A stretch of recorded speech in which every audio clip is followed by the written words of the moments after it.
जय संविधान, जय भीम, महात्मा गांधी की जय, गोडसे मुर्दाबाद। देखिए, हम लोग बहुत दिनों से कह रहे हैं, ये जो विश्व की है और कूटनीति है, इसमें धर्म का उपयोग जितना कम हो उतना अच्छा। और ये भी हम लोग कह रहे हैं कि जिस जिस राष्ट्र ने धर्म का उपयोग किया देश को चलाने में, वो देश बर्बाद हो गए। और वो केवल वही देश आबाद हुए जिन्होंने धर्म विहीन, डेवलपमेंट ओरिएंटेड देश को आगे बढ़ाने का प्रयास किया। आप एक लिस्ट बना लीजिए उन देशों की जिन्होंने प्रगति की, चाहे वो यूरोप हो, चाहे अमेरिका हो, उनके या जापान हो। उनके यहाँ टैलेंट का मतलब है, दे सेलेक्ट द टैलेंट। वो ये नहीं देखते कि आपका धर्म क्या है, आपकी जाति क्या है, वो देखते हैं टैलेंट किसमें। जैसे एक बार एक बच्चा गुब्बारा खरीदने गया, जो गुब्बारा हवा उड़ता है वो वाला गुब्बारा खरीदने गया, तो उसने गैस जो गुब्बारे वाला था उससे कहा कि मुझे ऐसा गुब्बारा दो जो सबसे ऊपर जाता हो। तो गुब्बारे वाले ने कहा कि देखो, ऐसा है, ये रंग से डिसाइड नहीं होता कौन सा गुब्बारा ऊपर जाएगा। ये डिपेंड करता है किस गुब्बारे के अंदर ज्यादा कैपेबिलिटी है और कैपेसिटी है, वो ऊपर जाएगा। तो रंग देके गुब्बारा मत खरीदो। लेकिन अमेरिका ने भी पहले समय में, साउथ अफ्रीका ने भी, बाकी देशों ने भी रंग भेद किया और उसकी वजह से उनको कीमत चुकानी पड़ी। और बाद में जब आंदोलन हुए, जन आंदोलन हुए, मार्टिन लूथर किंग ने किया, महात्मा गांधी ने किया, परिवर्तन आया। और उसके बाद आज के तारीख में यूरोप, अमेरिका इसलिए डेवलप हो रहे हैं क्योंकि उनके यहां दे चूज द बेस्ट। आपका पर्सनैलिटी कैसी है, आप हैंडसम है कि नहीं, आप काले हैं कि गोरे हैं, they don't make any difference. उनको मतलब होता है कि आपके टैलेंट है कि नहीं, they only search the talent. अच्छा, तो जो नहीं देश डेवलप हुए, जिन्होंने धर्म को बेस बनाया, वो सारे के सारे देश बर्बाद हो गए। इसीलिए पंडित जवाहरलाल नेहरू ने जब देश आजाद हुआ उसके बाद ये निर्णय लिया कि हम एक सेकुलर राष्ट्र बनेंगे और हम टैलेंट को ध्यान देंगे, टैलेंट को स्थान देंगे और देश को मजबूत करने के लिए डाइवर्सिटी को एकजुट करने का प्रयास करेंगे। संभाव सद्भाव हमारा उद्देश्य होगा, लेकिन धर्म निर्णयों का आधार नहीं हो। अच्छा, आगे आने वाले समय में जितने भी देश के प्रधानमंत्री हुए, उन्होंने पंडित जवाहरलाल नेहरू की इस नीति को आगे बढ़ाया। चाहे अटल बिहारी वाजपेयी हो, उन्होंने भी बढ़ाया। अटल बिहारी वाजपेयी के समय में भी जब ये 2002 के गुजरात दंगे हुए, गोधरा के दंगे हुए, उसके बाद अटल बिहारी वाजपेयी ने अपने ही पार्टी के मुख्यमंत्री के लिए कहा था कि इन्होंने अपना राज्य धर्म नहीं अपनाया। लेकिन अटल जी शरीफ आदमी थे और जिनसे उनका पाला पड़ा था वो उतने सिंपल आदमी नहीं थे। इसलिए अटल जी को अपने जो शब्द हैं उनको छिपाना पड़ा, उनको दबाना पड़ा। लेकिन जो बात उन्होंने कही थी कि अगर आप राजा की कुर्सी में बैठे हुए हैं तो धर्म और जाति के आधार पर अगर आप निर्णय लेंगे तो उचित नहीं होगा। लेकिन पिछले 11 साल में धर्म को ही आधारित बनाया गया, देश की राजनीति को चलाने का प्रयास किया। अच्छा, यही काम इजराइल ने किया, पाकिस्तान ने किया। आप जानते हैं पाकिस्तान बर्बाद हो गया। एक ही दिन के अंतर में दोनों देश अलग अलग स्वतंत्र हुए थे। हमारा देश इतना उन्नत हो गया, पाकिस्तान खत्म हो गया क्योंकि उसने धर्म को रणनीति और राजनीति बनाया। बांग्लादेश भी धर्म के बेसिस पे था, नहीं डेवलप हुआ। शेख हसीना आई, उन्होंने एक सेकुलर राष्ट्र बनाने की कोशिश की, बांग्लादेश तेजी से आगे बढ़ा। लेकिन अब फिर वो एक फंडामेंटलिस्ट राष्ट्र बन गया, एक धर्म आधारित राष्ट्र बन गया, तो उसकी प्रगति फिर रुक गई। इजराइल ने भी यही किया। इजराइल ने क्या किया, बल्कि अमेरिका ने किया। अमेरिका ने क्या किया कि जहां पूरे चारों तरफ मुस्लिम देश बसे हुए थे, वहां पे ले जाके एक पट्टी पे जो फिलिस्तीनियों का एरिया था, वहां जाके यहूदियों को बसा दिया और इजराइल देश बन गया।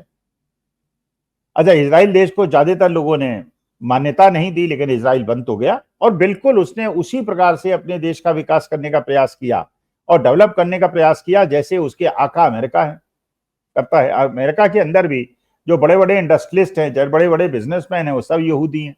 और इजराइल ने भी एक ऐसा यहूदी राष्ट्र बनाने का प्रयास किया और एक ऐसा देश बनने की कोशिश की जो सारे मुस्लिम देशों को आतंकित करके, डराकर, और वहां पे अमेरिका का एक दूत बन के बैठे। अमेरिका ने उसको बढ़ाया, आसपास के देशों को उसने परेशान किया। उसने फिलिस्तीनियों पे आक्रमण किए, फिलिस्तीनियों की आबादी को नष्ट किया। पहले यासर अराफत हुआ करते थे, वो संघर्ष करते थे, इंदिरा जी से उनके बड़े संबंध अच्छे थे। भारतवर्ष ने हमेशा फिलिस्तीन का समर्थन किया था। लेकिन जब मोदी जी आए तो उन्होंने अचानक, और मोदी जी के समर्थकों ने मान के शुरू कर दिया एज इफ यहूदीज आर हिंदूज, उन्होंने इजराइल का समर्थन करने शुरू कर दिया और मुसलमान देशों के कोप के भाजन बन गए। पहले जहां सारे मुसलमान देश हमारे साथ खड़े रहते थे, इस बार ऑपरेशन सिंदूर के समय, भारत पाकिस्तान विवाद के समय सारे लोग या तो न्यूट्रल रहे या पाकिस्तान के साथ खड़े हो गए। टर्की आपका उदाहरण है, अजरबैजान आपका उदाहरण है, चीन अलग से पाकिस्तान के। लेकिन मुसलमान देशों में हमारे प्रति जो सहानुभूति थी वो इसलिए खत्म हो गई कि हम इसराइल के साथ खुल के खड़े हो गए। अब इसराइल कर तो लिया उसने, इसराइल ने इस प्रकार से, अमेरिका ने उसका समर्थन किया।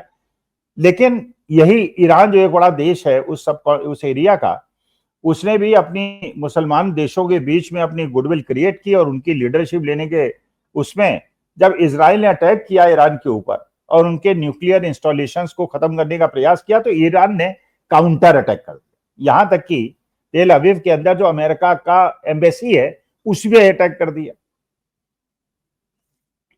और जो इसराइल के अंदर उनका कैपिटल है उसको बुरी तरह से तहस नहस कर दिया। अच्छा, सबसे ज्यादा हमारे देश के प्रधानमंत्री मोदी जी के लिए समस्या ये पैदा हुई, अब तेल अवीव का कुछ होता तो ना होता, मोदी जी को बहुत ज्यादा परेशानी ना होती, लेकिन मोदी जी की परेशानी ये हो गई कि जो हाइफा पोर्ट है, जो पहले इसराइल का सबसे बड़ा पोर्ट है, बल्कि सबसे ज्यादा जो ट्रेड है उसके माध्यम से होता है, वो अडानी जी मैनेज कर रहे हैं, और उसके अंदर बिलियन ऑफ डॉलर्स लगे हैं, और जो बिलियन ऑफ डॉलर्स लगे हैं उसमें बहुत सारे विदेशी निवेशकों का पैसा है, विदेशी इंस्टीट्यूशन का पैसा है, हम भारतीयों का पैसा है, LIC का, भाई क्यों अडानी की जो कंपनी में सभी लोगों का पैसा लगा है। तो अगर अडानी जी के पोर्ट पे इतना ज्यादा नुकसान होता है तो हर व्यक्ति को नुकसान होता है जो अडानी की कंपनी से जुड़ा हुआ है।